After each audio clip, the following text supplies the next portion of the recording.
আসসালামু আলাইকুম সুপ্রিয় দর্শক শ্রোতা, আপনার কি খুব অল্পতেই প্রস্রাবে চাপ দেয়? আচ্ছা, আপনার কি অল্পতেই কোমরে ব্যথা হয়? আপনি কি বেশিক্ষণ প্রস্রাব ধরে রাখতে পারেন না? আচ্ছা, আপনার কি একটু কাজ করলে বা একটু উঠা বসা করলে কি খুব কোমরে ব্যথা করে, অথবা কোমরের একটু উপরেই কি আপনার চিনচিন করে ব্যথা করে? আচ্ছা, আসলে কি এটা কি কিডনি নষ্ট হওয়ার পূর্ব লক্ষণ? এটা কি আপনার সাধারণ লক্ষণ বলে মনে হয়? অনেক সময় দেখা যাচ্ছে এই লক্ষণগুলো কিডনি নষ্ট হয়ে যাওয়ার পূর্ব লক্ষণ। সুপ্রিয় দর্শক শ্রোতা, কিডনি নষ্ট হয়ে যাওয়ার আগে অর্থাৎ ড্যামেজ হয়ে যাওয়ার আগে বেশ কিছু লক্ষণ আমাদের সামনে ফুটে ওঠে, কিন্তু আমরা অজ্ঞাতসারে অসতর্কতা বশত এই লক্ষণগুলো আমরা এড়িয়ে চলি। কিন্তু আমরা এটাকে মনে করি যে এটা খুব সাধারণ বিষয়, কিন্তু এটা আসলে সাধারণ বিষয় নয়। মেডিকেল সায়েন্স বলছে কিডনি ড্যামেজ হয়ে যাওয়ার নীরব সংকেত অথবা সাইলেন্ট অ্যালার্ম, যা আপনার কিডনিকে ধীরে ধীরে ধ্বংস করে দিচ্ছে, আপনি নিজেও বুঝতে পারতেছেন না। সাধারণত 70 থেকে 80% কিডনি ড্যামেজ হয়ে যাওয়ার পরে আমাদের শরীরে এমন কিছু লক্ষণ ভেসে ওঠে, তখনই আমরা বুঝতে পারি যে আপনার কিডনিটি নষ্ট হয়ে যাচ্ছে। সুপ্রিয় দর্শক শ্রোতা, তাহলে আমাদের এমন কিছু লক্ষণ আমাদের শরীরে ফুটে ওঠে যে লক্ষণগুলো দেখলে আমরা বুঝতে পারবো অনায়াসে যে আমার কিডনি কি আসলে ভালো আছে নাকি আসলে কিডনি ধীরে ধীরে ড্যামেজ বা ধ্বংস হয়ে যাচ্ছে, আসলে কিডনি নষ্ট হয়ে যাচ্ছে কিনা। এমন 5টি লক্ষণ আমরা দেখব যে আজকের এই মেডিকেল আলোচনার ভিত্তিতে এমন 5টি লক্ষণ আমরা আপনার সামনে উপস্থাপন করতেছি, যে লক্ষণগুলো দেখলে আপনি বুঝতে পারবেন যে আপনার কিডনি কি আসলে কি আপনার কিডনি নষ্ট হয়ে যাচ্ছে, নাকি আসলেই কোমরে ব্যথা নাকি অন্য কোনো কারণে সমস্যা হচ্ছে। চলুন সেই আলোচনায় আমরা সরাসরি ফিরে যাই। সুপ্রিয় দর্শক শ্রোতা, মূল আলোচনায় অবশ্যই আশা করছি আমাদের সাথে থাকবেন। কিন্তু মেডিকেল সায়েন্স বলছে কিডনির যখন বিশেষ কোনো সমস্যা দেখা দেয়, অর্থাৎ কিডনি যখন ড্যামেজ হতে শুরু করে, তখন শরীরে বেশ কিছু অস্বাভাবিকভাবে পরিবর্তন পরিলক্ষিত হয়, অর্থাৎ দেখা দেয়। এই পরিবর্তনগুলো কি কি অবশ্যই আমাদের আজকের এই ভিডিওতে আলোচনা করব।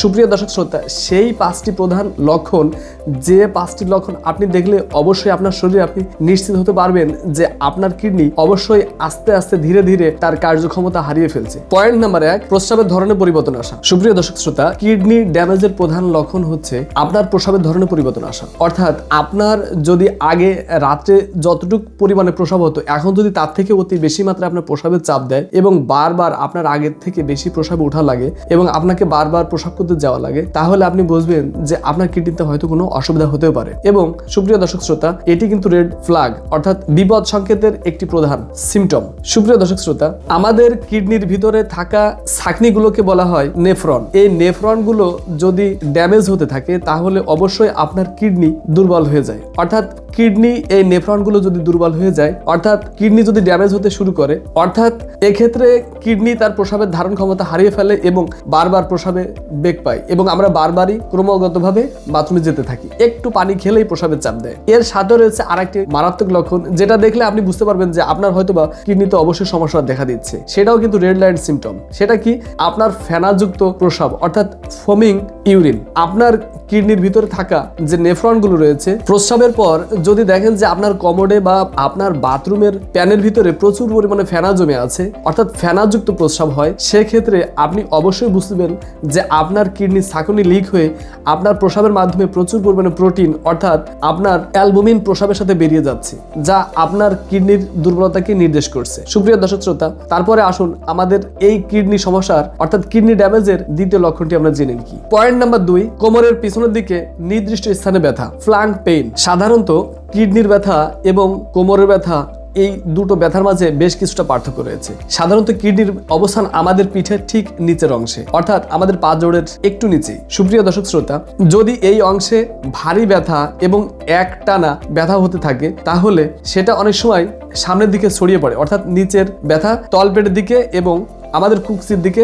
ব্যথাটা ছড়িয়ে পড়ে। সতর্ক হন, এই ব্যথা কিন্তু কোনো সাধারণ ব্যথা নয়। এমন হতে পারে যে কিডনিতে ইনফেকশন বা পাথর, অনেক সময় আপনার কিডনি ফুলে যেতে পারে। এটাকে আমরা অনেক সময় পেশির ব্যথা হিসেবে মনে করি, কিন্তু এটা কোনো সাধারণ ব্যথা নয়। অবশ্যই এক্ষেত্রে আপনাকে পরীক্ষার শরণাপন্ন হওয়া উচিত, কেননা এটা কিন্তু আপনার কিডনিতে মারাত্মক সমস্যা বয়ে আনতে পারে। পয়েন্ট নাম্বার 3, পা, গোড়ালি এবং মুখে পানি আসা অর্থাৎ ইডিমা অ্যান্ড সোয়েলিং। কিডনির মূল কাজ হলো শরীর থেকে অতিরিক্ত পানি বের করে দেওয়া এবং সোডিয়ামও একই সাথে বের করে দেওয়া। কিন্তু কিডনি যখন অতিরিক্ত পানিকে নিষ্কাশন করতে পারে না, তখন এই পানিগুলো শরীরের বিভিন্ন অংশে জমে যায়। এর ফলে সকালে ঘুম থেকে ওঠার পরে দেখবেন যে আপনার চোখের চারপাশে পানি জমে যাচ্ছে, অর্থাৎ ফুলে যাচ্ছে। এই পানি অতি মাত্রায় চাপ দেওয়ার কারণে আপনার চোখ মুখ ফুলে উঠছে এবং একই সাথে আপনার পায়ের গোড়ালিতে এবং আপনার পায়ে দেখা যাচ্ছে অতি মাত্রায় ফুলে যাচ্ছে এবং অবশ্যই রস নেমে যাচ্ছে। এটাকে অনেক সময় দেখা যাচ্ছে যে পায়ে একটু চাপ দিলে আপনার আঙ্গুলের কর এভাবে চাপ চাপ দিলে পায়ে অবশ্যই এটা বসে যাচ্ছে এবং সহজে আর ওই জায়গাটা উঠে আসতেছে না। এটাকে বলা হয় মেডিকেলের ভাষায় ইডিমা।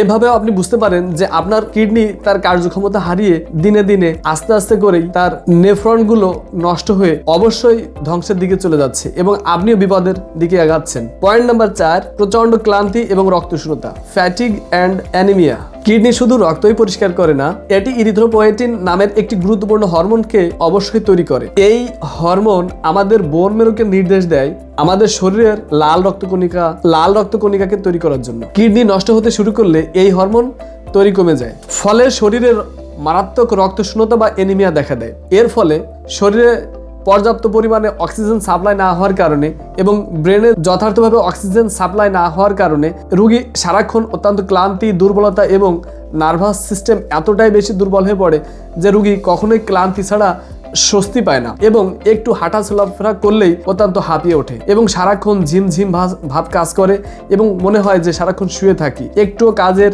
স্বস্তি পায় না, একটু উঠে হাঁটতে চলতে আরাম পায় না, অতি দ্রুত দুর্বল হয়ে পড়ে এবং সারাক্ষণ নিজেকে ঝিমঝিম অবস্থায় রাখে, ঝিমঝিম অবস্থায় রোগী চলাফেরা করে। এটা দেখে আমরা বুঝতে পারি যে কিডনিতে মারাত্মক ধরনের সমস্যা হচ্ছে। সুপ্রিয় দর্শক শ্রোতা, এভাবেও আপনি আপনার কিডনির সমস্যা বুঝে নিতে পারেন। কিডনি সমস্যা হয়ে যাওয়ার অর্থাৎ বিকল হয়ে যাওয়ার সর্বশেষ যে লক্ষণটি রয়েছে আমাদের আজকের আলোচনায় অত্যন্ত আকর্ষণীয়। অবশ্যই আপনার দেখবেন যদি এ ধরনের সমস্যা থাকে আপনি নিজেই বুঝতে পারবেন আপনার এই সমস্যাটা আপনার ভিতরেই সারাক্ষণ চলছে। নাম্বার 5, মুখে প্রচন্ড দুর্গন্ধ এবং খাবারের অরুচি অর্থাৎ uraemia and metallic test. Kidney যখন শরীরের বর্জ্য পদার্থ বা টক্সিন বের করতে ব্যর্থ হয় তখন সেই উপাদানগুলো রক্তের সাথে মিশে যায় এবং রক্তের মাঝে বেশি মাত্রায় জমতে থাকে এবং একে বলা হয় ইউরেমিয়া। রক্তে এই দূষিত পদার্থগুলো জমে গেলে মুখে এক ধরনের তেতো ভাব চলে আসে এবং রোগী বারবার খাবারে অরুচি বোধ করে এবং মুখের স্বাদ নষ্ট হয়ে যায় এবং ক্রমাগত বারবার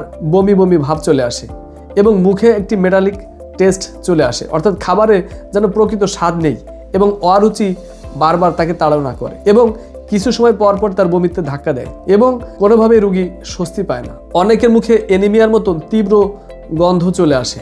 সুপ্রিয় দর্শক শ্রোতা, এই বমি বমি ভাব এবং বারবার বমি করার প্রবণতা এবং মুখে তেতো স্বাদ, প্রত্যেকটা খাবারেই যেন তার অস্বস্তি এবং তার খাবার প্রতি অনাগ্রহ এবং কোনো কিছু তার খেতে ইচ্ছে লাগে না, যেন যা খেতে যাচ্ছে সব কিছু তিতো লাগে এবং প্রচণ্ড অরুচি তাকে ঘিরে রাখে। কোনো সময় যেন সে খাবারে কোনো স্বস্তি পাচ্ছে না। এই কয়েকটি লক্ষণ আপনি যদি দেখেন আপনার এই রোগীতে বা আপনার নিজের মাঝে যদি আপনি দেখেন তাহলে অবশ্যই বুঝবেন যে আপনার রোগীর অবশ্যই কিডনিতে তার নেফ্রাইটিসের সমস্যা দেখা দিয়েছে অর্থাৎ তার কিডনি আস্তে আস্তে করে ধ্বংস হয়ে যাচ্ছে অর্থাৎ কিডনি তার কার্যক্ষমতা দিনে দিনে হারিয়ে একেবারে বিকল হয়ে যাচ্ছে। সুপ্রিয় দর্শক শ্রোতা, ঘন ঘন প্রস্রাব হওয়া এবং কোমরে ব্যথা হওয়া মানেই যে কিডনি নষ্ট হয়ে গেছে এমনটা প্রচন্ড পরিমাণে ভেবে আতঙ্কিত হওয়ার কিছু নেই। অনেক সময় ইউরিনারি ইনফেকশন এবং অন্য কারণেও আপনার কোমরে ব্যথা হতে পারে।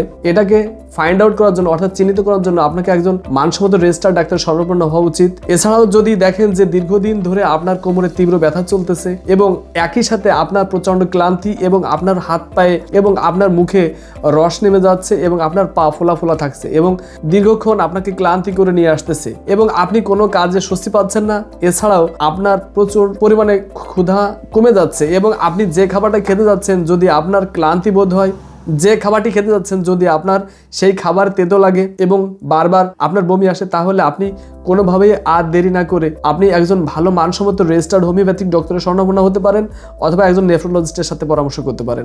আজকের এই ভিডিওটি আপনাকে শুধুমাত্র সচেতন করার জন্য। অবশ্যই সচেতনতাই পারে মানুষকে সঠিক সময় বিপদ থেকে উদ্ধার করতে। একটি সাধারণ টেস্ট যার নাম হচ্ছে সিরাম ক্রিয়েটিনাইন, এই টেস্ট এবং একটি ইউরিন টেস্ট করলেই আপনি বুঝতে পারবেন যে আপনার কিডনি সমস্যাটা কোন পর্যায়ে গেছে। এছাড়াও যদি আপনি আরো কোনো অসুবিধায় ভোগেন তাহলে আপনি আমাদের দেখানো যে নাম্বারটি রয়েছে এই স্ক্রিনের এই নাম্বারটিতে সরাসরি যোগাযোগ করে আমাদের সাথে অনলাইনে অথবা অফলাইনে আপনার চিকিৎসা নিতে পারেন।